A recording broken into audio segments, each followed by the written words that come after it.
Hello friends, आज की class में हम करेंगे एक इंपॉर्टेंट रिजल्ट। क्या साथ हमने पहली क्लास में कर लिए थे। आज हमारा 8th पॉइंट है। क्या है कि टर्म निकालनी हो अगर हमें किसी भी एपी में एंड से, तो मान लो एन टर्म्स के एपी है और उसमें एंडिंग से आपसे कह दे कि ये टर्म क्या आएगी, तो उसका रिजल्ट क्या होगा। क्या आएगा यहाँ पे n minus k plus one next term from starting,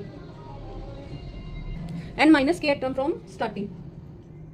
यही चीज हमने बाइनोमियल एक्सपेंशन में की थी। वहां पे क्या था, N minus k plus two होता था। अब यहाँ पे स्टार्टिंग से कौन C N minus k plus one term. ठीक है, एग्जाम्पल के लिए जैसे कि A1 एग्जाम्पल लिया मैंने, A1 A2 A3 A4 A5 और A6।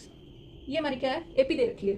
ठीक है, इसमें आपसे बोल दे कि फाइंड करो third term from ending, find third term from ending. Ending से आपको थर्ड टर्म निकालनी है। ठीक है, अब यहाँ पे एन की वैल्यू कितनी है, 6 है। एन इज इक्वल टू क्या है, 6। और के क्या होता है, जो पूछा गया है थर्ड, तो फॉर्मूला इनपुट कर देंगे। फॉर्मूला क्या है, एन 6 माइनस के की वैल्यू क्या है 3 प्लस 1। ठीक है, 6 माइनस 3 पहले क्या आएंगे, ऐड हो जाएंगे। 6 माइनस 4 क्या हो जाएगा 2। ठीक है, सॉरी यहाँ पे क्या दे रखा है 6 माइनस, पहले दोनों ऐड कर लें। 6 प्लस 1 क्या हो जाएगा 7, माइनस में 3, 7 माइनस 3 क्या हो गया 4। तो फोर्थ टर्म जो स्टार्टिंग से होगी वो हमारी क्या होगी, third from ending, fourth from starting. अब फोर्थ टर्म स्टार्टिंग से क्या है A4, तो ये हमारा क्या आ जाएगा A4 आंसर आ जाएगा। क्लियर, के टर्म निकालनी है एंडिंग से, तो हम क्या करेंगे N minus k plus one net निकाल देंगे फ्रॉम स्टार्टिंग। ठीक है, अब हम करेंगे जेई मेंस का प्रीवियस ईयर क्वेश्चन जो हमारी लास्ट प्रॉपर्टी पर बेस्ड है। क्या दे रखा है हमें, A1 A2 AN क्या दे रखी है, AP दे रखी है, और हमने दे रखा है A1 plus A4 plus A7 plus A16 is equal to 114। तो हमें फाइंड करनी है A1 plus A6 plus A11 plus A16 की वैल्यू। अब हमने एक रिजल्ट किया था कि क्या किया था कि जो सम होता है एपी का, sum of terms in AP is equidistant from first and last वाला और फर्स्ट वाला क्या होता था, उनका इक्वल होता था। तो वो प्रॉपर्टी हम यहाँ पे यूज करेंगे। ठीक है, उस प्रॉपर्टी का यूज करेंगे। अब हमसे ये जो दे रखा है इसको हम इक्वेशन नंबर 1 नाम दे देते हैं, A1 plus A4 plus A7 plus up to A16 is equal to क्या दे रखा है हमें 114 दे रखा है। अब ये देखो ये किस सीक्वेंस क्या बन रही है, 1 के बाद 4 3, 4 के बाद 7 3, फिर नेक्स्ट क्या आएगी 7 के बाद 3 जोड़ोगे तो 10 आ जाएगी। A10 प्लस में फिर क्या आएगी 7 प्लस 3 10, 10 प्लस 3 13 और 13 प्लस 3 16। क्या हम इसको ऐसे लिख सकते हैं पूरा 3 3 का समय है। ये किसके इक्वल दे रखा है हमें 114 के। ठीक है, इसको इक्वेशन नंबर 1 नाम दे दिया, गिवन है ये। ठीक है, अब इस प्रॉपर्टी का यूज करके वो जो प्रॉपर्टी मैंने बताई, sum of terms in AP is equidistant from first starting and ending are always equal. हमेशा क्या होती है, वो इक्वल हो गया। हमें निकालना क्या, now A1 plus A6 plus A11 और प्लस में A16, इसको हम लेके चल पड़े। इसमें हम उस प्रॉपर्टी का यूज कर सकते हैं, फर्स्ट और लास्ट क्या होंगे इक्वल। अब देखो 1 और 11 का सम कितना हो रहा है, 1 और 16 का देखो 1 प्लस 16 17 हो रहा है, और 6 और 11 का भी क्या हो रहा है 17। तो क्या इन दोनों को इकट्ठा लिख सकते हैं। तो यहाँ से हम क्या करेंगे, ये वो प्रॉपर्टी यूज करेंगे। उस प्रॉपर्टी का यूज करके क्या हो जाएगा, यूजिंग प्रॉपर्टी नंबर 7 थी वो, या फिर ऐसे लिख सकते हैं, we know that sum of terms in AP equidistant from starting and last ending और ऑलवेज इक्वल। तो यहाँ से क्या लिख सकते हैं, A1 plus A16 is equal to A6 plus A11, ये भी हो जाएगा। ठीक है, और किसके बराबर हो सकता है 17 आना चाहिए सम, 1 और 16 का आ गया, और किसका आ गया 6 और 11 का आ गया। क्या यहाँ पे हम इसका ले सकते हैं 4 और 13 लिख सकते हैं, A4 प्लस A13, इनका भी तो सम बराबर आएगा। और किसका ले सकते हैं A7 प्लस A10, क्या इनके अलावा और किसी का आएगा नहीं। तो ये सारे क्या आएंगे इक्वल। ठीक है, तो हमने मान लिया, लेट कर लिया, इन सबको लेट कर लिया, A1 प्लस A4 की वैल्यू किसके इक्वल है, x के। ठीक है, तो इस फर्स्ट से क्या हो जाएगा A1 प्लस A4 x के बराबर है, और A7 और A10 भी किसके बराबर हो जाएगा x के। तो तीनों क्या है बराबर है, ये 1 और 4 और क्या बराबर है, ये सारे क्या है बराबर है। इन सब में सीक्वेंस क्या था 30। यही रिजल्ट इस प्रॉपर्टी पे लगाओ, तो किसका सम आ रहा है 1 और 16 का, 4 और 13 का, और 7 और 10 का। तो इसको फर्स्ट में पुट करके this implies first becomes, first क्या हो जाएगी 1 और 16 की वैल्यू x प्लस 4 और 13 की वैल्यू x प्लस 7 और 10 की value x is equal to 114। तो ये क्या आ गया 3x इज इक्वल टू 114। इससे काट देंगे, कितने पे कट जाएगा ये 3 पे काटेंगे तो कितने पे कटेगा 38 पे, 3 3 9 2 4 3 8 28। तो x की वैल्यू क्या आ गई यहाँ से 38, x की वैल्यू निकलाई। अब यहाँ पे इसमें पुट करो, इसको सोल्व कर रहे थे हम, ये हमें निकालना था, इसको लेके चले हम। तो A1 plus A6 plus A11 plus A16, इसको लेके चले। ठीक है, अब हमने इन दोनों को इकट्ठा लिख लिया, 1 और 16 को is equal to A1 plus A16 plus A6 plus A11।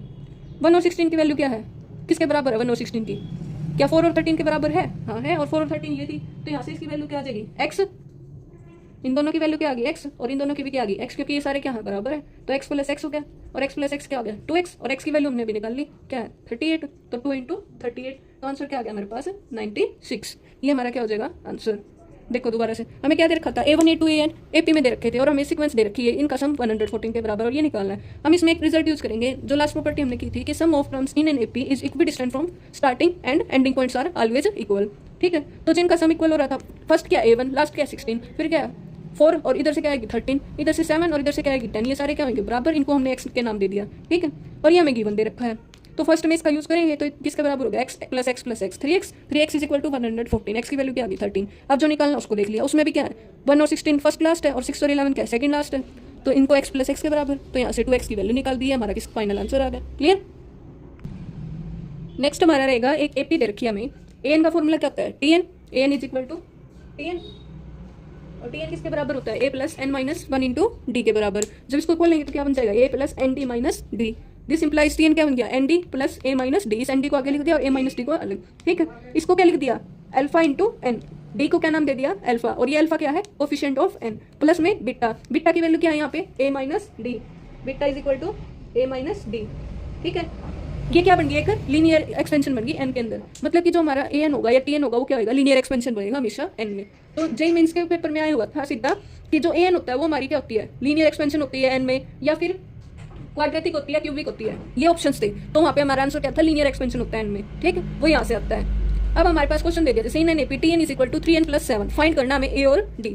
तो एक तो इसमें क्या कर सकते हैं फर्स्ट टर्म एन की जगह 1 रख दो तो फर्स्ट आ जाएगा, फिर क्या निकाल दें T2 निकाल दें, और फिर डी की वैल्यू A2 माइनस A1, एक तरीका तो वो है, और एक डायरेक्ट यहाँ से निकाल दें। अब यहाँ से ऊपर से कंपेयर करेंगे इससे अल्फा एन प्लस बीटा, तो कंपेयर करेंगे tn is equal to alpha n plus beta से, तो इसमें कंपेयर करेंगे तो क्या आएगा यहाँ से अल्फा की वैल्यू क्या आएगी 3 और बीटा की 7, और हमें पता है अल्फा किसके बराबर होता है डी के, तो alpha is equal to 3 is equal to d, d direct निकल गया हमारे यहाँ से। ठीक है, और बीटा की वैल्यू क्या होती है a माइनस डी, ए की वैल्यू तो यहाँ से बीटा क्या है 7, ए हमें निकालना है, डी की वैल्यू क्या है 3, तो यहाँ से ए की वैल्यू क्या आ जाएगी, इस 3 को उधर ले जाएंगे 7 प्लस 3 10 हो जाएगी, तो ये हमारे दोनों आंसर आ गए। क्लियर। नेक्स्ट है हमारे पास एक AP दे रखी है, उसमें हमें पता है SN का फॉर्मूला क्या होता है n/2 2a plus n minus 1 into D. इसको खोलेंगे तो क्या बन जाएगा 2 से 2 cancel na plus n square D by 2 minus n D by 2। अब इसको आगे लिख दिया n स्क्वायर डी बाई 2, और इनको क्या कर दिया n कॉमन ले लिया फर्स्ट और उसमें से, यहाँ क्या बचा a, और इधर से माइनस डी बाई 2, इसको क्या नाम दे दिया डी बाई 2 को अल्फा, वहाँ पे अल्फा की वैल्यू क्या थी डी थी। ठीक है, और बीटा क्या था वहाँ पे जब हम सिंपल वो निकाल रहे थे an, तो बीटा की वैल्यू क्या थी वहाँ पे a माइनस डी, यहाँ पे क्या a माइनस डी बाई 2, मतलब डिवाइड बाई 2 का फर्क है सिर्फ, तो ये किस में आई है यहाँ पे स्क्वायर में आया है। वहाँ पे an की वैल्यू क्या थी an is equal to n into alpha plus beta था। ठीक है, वो तो हमारी लीनियर थी, लेकिन ये किसमें है क्वाड्रेटिक में। क्वाड्रेटिक क्यों, क्योंकि इसकी डिग्री क्या है 2, इन n विद कॉन्स्टेंट टर्म यहाँ पे क्या है 0, मतलब यहाँ पे 0 लिख सकते हैं कॉन्स्टेंट टर्म, प्लस में कॉन्स्टेंट टर्म हमेशा SN में क्या आएगी 0। तो हमसे ये पूछा है जैसे कि ये क्वेश्चन देखा है SN देख के 3n square plus 7n minus 3 is in AP और नोट, हमें चेक करना है। तो एक तो हम डायरेक्ट निकाल के देखें S1 निकाल ले, फिर S2 निकाल ले, S1 क्या होगा फर्स्ट टर्म का सम, S2 क्या होगा पहली 2 टर्मों का सम, फिर वहाँ से D निकाल ले, तो काफी लेंथी पड़ेगा। लेकिन अगर हमें ये चीज़ ध्यान है कि SN है जो वो n में क्वाड्रेटिक होती है और कॉन्स्टेंट टर्म 0 होती है, तो वो क्या आएगा डायरेक्ट बता सकते हैं। लेकिन यहाँ पे इस क्वेश्चन में देखो SN क्वाड्रेटिक तो है, क्यों हाईएस्ट ऑर्डर क्या है 2, लेकिन इसमें क्या है कॉन्स्टेंट टर्म 0 ना होकर क्या दे रखी है हमें -3, हेयर कॉन्स्टेंट टर्म क्या है is equal to -3 which is not equal to 0, this implies ये क्या होगी नॉट एन AP। क्लियर, तो ये हमारा आंसर आ जाएगा। नेक्स्ट क्वेश्चन हमारा दे रखा है कि TI AP में बिलोंग करता है, T1 plus T5 plus T10 plus T15 plus T20 plus T24, ये किसके बराबर दे रखा हमें 225 के बराबर। ठीक है, तो हमसे पूछा फाइंड S24 बताना हमें। हमने बताया कि हमें एक रिजल्ट किया था कि सम ऑफ टर्म्स AP में इक्वी डिस्टेंट होता है फर्स्ट और लास्ट का। ठीक है, तो यहाँ पे देखो फर्स्ट और लास्ट क्या है 1 और 25 आ रहा है, फिर 5 और 20 25 आ रहा है, 10 और 15 25 आ रहा है, इसका मतलब ये कंडीशन क्या हो रही है यहाँ पे फॉलो हो रही है। ठीक है, और AP में भी दे रखा है ये TI AP में, इसका मतलब T1 T2 T3 T4 T5 TI AP में दे रखे हैं, तो इसका मतलब T1 T2 T3 और लास्ट कहाँ तक है हमारे पास T24, ये क्या होगी एक AP सीक्वेंस होगी। ठीक है, और हमें पता है वी नो दैट वही रिजल्ट का यूज करके T1 plus T24 is equal to T2 की तो जरूरत ही नहीं है हमें इसी सीक्वेंस में देखेंगे T5 प्लस में T20 is equal to T, और फिर 5 के बाद क्या है 10 और 15 is equal to T10 plus T15। ये सारे क्या होंगे, इक्वल होंगे। और इनको किसके बराबर मान लिया हमने, एक्स के। ठीक, एक्स के इक्वल मान लिया। तो इसका यूज करके दिस इंप्लाइज, ये तो हमें गिवन है, इसको इक्वेशन नंबर 1 नाम दे दिया। यूजिंग दिस इन फर्स्ट, तो ये क्या बन जाएगा, T1 plus T5 plus T10 plus T15 plus T20 और प्लस T24। ये किसके बराबर बन जाएगा, 1 और 24। 1 और 24 की वैल्यू क्या है, 1 आ गया और 24 आ गया। एक्स प्लस में 5 और 20 किसके बराबर, एक्स के। 10 और 15 किसके बराबर, एक्स के। क्या सारी टर्म कवर होगी, हाँ होगी। तो ये किसके बराबर हो जाएगा, 3x के। इज इक्वल टू क्या बन गया, 3x। और ये 3x किसके बराबर दे रखा हमने, 225 के। तो यहाँ से इसको काट देंगे, कितने पे कट गया ये, 75 पे। तो x की वैल्यू क्या आ गई, 75। x is equal to 75। ठीक, अब हमें निकालना क्या है, S24। हमें पता है वी नो दैट एस का फॉर्मूला क्या होता है, n/2 first plus last term. तो इसका यूज करके n की जगह 24 पुट करा हमने।